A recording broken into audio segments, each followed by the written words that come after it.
Hi friends, Kurukshetra యుద్ధంలో 17వ రోజు అర్జునుడు ఎందుకు తన అన్నయ్య అయిన ధర్మరాజులపై అతని కత్తి ఎత్తి తన అన్నయ్య ప్రాణాలు తీయబోయాడో ఈ వీడియోలో తెలుసుకుందాం. కురుక్షేత్ర యుద్ధం 17వ రోజు అర్జునుడు అశ్వత్థామతో యుద్ధం చేస్తున్నాడు. అది చూసిన కర్ణుడు అర్జునుడి యుద్ధం చేయడానికి అక్కడికి వస్తాడు. అప్పుడు శ్రీకృష్ణుడు, ఇప్పుడు మనం కర్ణుడితో యుద్ధం చేస్తే త్రిగర్తల చేతిలో ఓడిపోయిన వాళ్ళు అవుతాం, అందువల్ల త్రిగర్తలతో యుద్ధం చేయడానికి అక్కడికి వెళ్దామని చెప్పి అర్జునుడిని అక్కడికి తీసుకుని వెళ్తారు. అప్పుడు అర్జునుడు త్రిగర్తలతో యుద్ధం చేస్తున్నాడు. అదే సమయంలో దుర్యోధనలో ధర్మరాజును బంధించడానికి తన సైన్యంతో వచ్చి ధర్మరాజును చుట్టుముడతాడు. ఇది చూసిన భీముడు మరియు నకుల సహదేవుడు అక్కడికి వచ్చి దుర్యోధన నుంచి ధర్మరాజును కాపాడి తీసుకుని వెళ్తారు. అప్పుడు దుర్యోధనునికి సహాయం చేయడానికి కర్ణుడు అక్కడికి వచ్చి అక్కడ ఉన్న పాండవ సైన్యంపై అనేక బాణాలు ఉపయోగించి వారిని సంహరించి అర్జునుడితో యుద్ధం చేయడానికి కర్ణుడు ఎదురు చూస్తూ ఉంటాడు. ఇదంతా గమనించిన శ్రీకృష్ణుడు అర్జునుడితో, కర్ణుడు నీతో యుద్ధం చేయడానికి ఎదురు చూస్తున్నాడు అని అతని దగ్గరికి వెళ్ళి అతనితో యుద్ధం చేద్దామని అర్జునుడిని కర్ణుడు ఉన్న ప్రదేశానికి తీసుకుని వెళ్తాడు. ఆ సమయంలో అర్జునుడు రథానికి అశ్వత్థామ ఎదురు వచ్చి అర్జునుడి పైన మరియు శ్రీకృష్ణుడి పైన అనేక బాణాలను ఉపయోగిస్తున్నాడు. అర్జునుడు కూడా అశ్వత్థామ పైన అనేక బాణాలను ప్రయోగిస్తూ అతనితో యుద్ధం చేస్తున్నాడు. వీరిద్దరూ ఒకరికొకరు ఘోరమైన యుద్ధం చేసుకుంటున్నారు.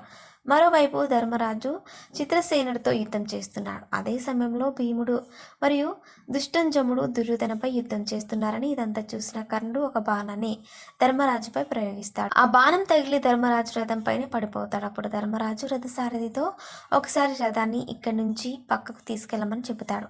అలా రథసారథి ధర్మరాజు తీసుకోవాల్సిన సమయంలో కౌరవులందరూ వచ్చి ధర్మరాజు రథానికి అడ్డుగా నిలబడతారు.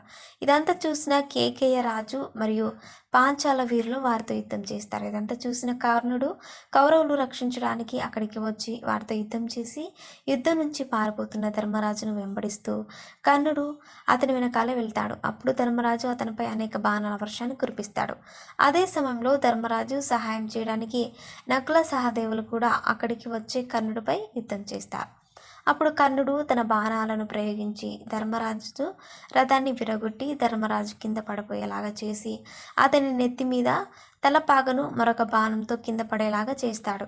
ఆ తర్వాత ధర్మరాజును తన ప్రాణాలను కాపాడుకోవడానికి కురుక్షేత్రం నుంచి పాండవ శిఖరానికి వెళ్తున్న సమయంలో కర్ణుడు అతని వెనకాల వెళ్ళడం గమనించిన కర్ణుడి రథసారథి శల్యుడు ఈరోజు కర్ణుడు ధర్మరాజును చంపేలాగా ఉన్నాడని కర్ణుడితో, కన్నా నువ్వు యుద్ధం చేయవలసింది అర్జునుడు లాంటి మహావీరులతో, అలాంటి అర్జునుడు వదిలేసి ధర్మరాజు వెనకాల పడుతున్నావు ఏమిటని అంటాడు. అప్పుడు కర్ణుడు తన రథాన్ని అర్జునుడి దగ్గరికి తీసుకెళ్లమని శల్యుడితో చెబుతారు. ఆ తర్వాత ధర్మరాజు యుద్ధరంగం నుంచి వెళ్ళిపోయి పాండవ శిబిరానికి చేరుకుని తనకు తగిలిన బాణాలను తీసుకుంటాడు. తనకు జరిగిన పరాభవాన్ని తలుచుకుంటూ బాధపడతాడు. అతని వెనకాలే నకుల సహదేవులు కూడా అతని దగ్గరికి వెళ్తారు. అప్పుడు ధర్మరాజు భీముడికి సహాయం చేయడానికి ఇద్దరిని వెళ్ళమని చెప్పడంతో నకుల సహదేవుని ఇద్దరు అక్కడి నుంచి వెళ్ళిపోతారు. అప్పుడు అర్జునుడు యుద్ధరంగంలో ధర్మరాజు కనకపోవడంతో నకుల సహదేవుని అడగక అప్పుడు వారు జరిగిన విషయం చెప్పి ధర్మరాజు శిబిరంలో ఉన్నట్టుగా చెప్తారు.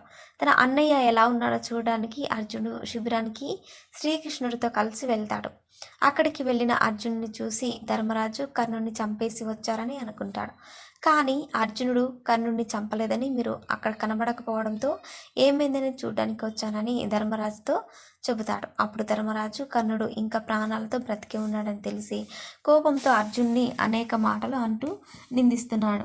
కానీ అర్జునుడు మాత్రం తన అన్నయ్య అంటున్న మాటలను వింటూ మౌనంగా ఉండిపోయాడు. కానీ ధర్మరాజు మాత్రం అర్జున్ని నిందిస్తూనే ఉన్నాడు. చివరికి ధర్మరాజు అర్జున్ని తన గాండివాన్ని శ్రీకృష్ణుడికి ఇచ్చి ఆ రథాన్ని నువ్వు తోలమని అంటాడు. దాంతో కోపం వచ్చిన అర్జునుడు ధర్మరాజుపై తన దగ్గరున్న కత్తిని ఎత్తి అతను చంపాలని అనుకుంటాడు. అప్పుడు శ్రీకృష్ణుడు అర్జున్ని ఆపి, ఇక్కడ నువ్వు చంపాలనుకున్న శత్రువులు ఎవరున్నారని, నువ్వు ఎందుకు కత్తి ఎత్తావని మందలిస్తాడు. అప్పుడు అర్జునుడు శ్రీకృష్ణుడితో, నేను నా గాండివాన్ని ఎవరికైనా ఇవ్వమని ఎవరైనా అంటే వారిని చంపుతానని ప్రతిజ్ఞ చేశాను, అందుకే ఆ మాట అన్నాను.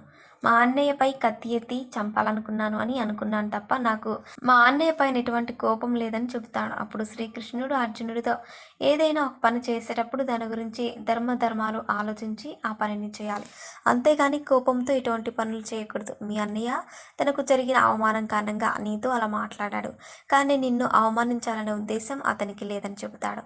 ఆ మాట విని అర్జునుడు శాంతించి తన అన్నకు నమస్కారం చేసి కర్ణుడితో యుద్ధం చేసి కర్ణుడి ప్రాణాలు తీస్తానని చెప్పి మళ్ళీ యుద్ధ రంగానికి వెళ్ళిపోతారు. సో ఫ్రెండ్స్, చూసారుగా కురుక్షేత్ర యుద్ధంలో ధర్మరాజుపై కత్తి ఎత్తి అర్జునుడు ఎందుకు చంపాలనుకున్నాడో తెలుసుకున్నారు. ఇలాంటి మరిన్ని విషయాలను మీరు తెలుసుకోవాలనుకుంటే వెంటనే మా ఛానల్ని సబ్స్క్రైబ్ చేసుకోండి.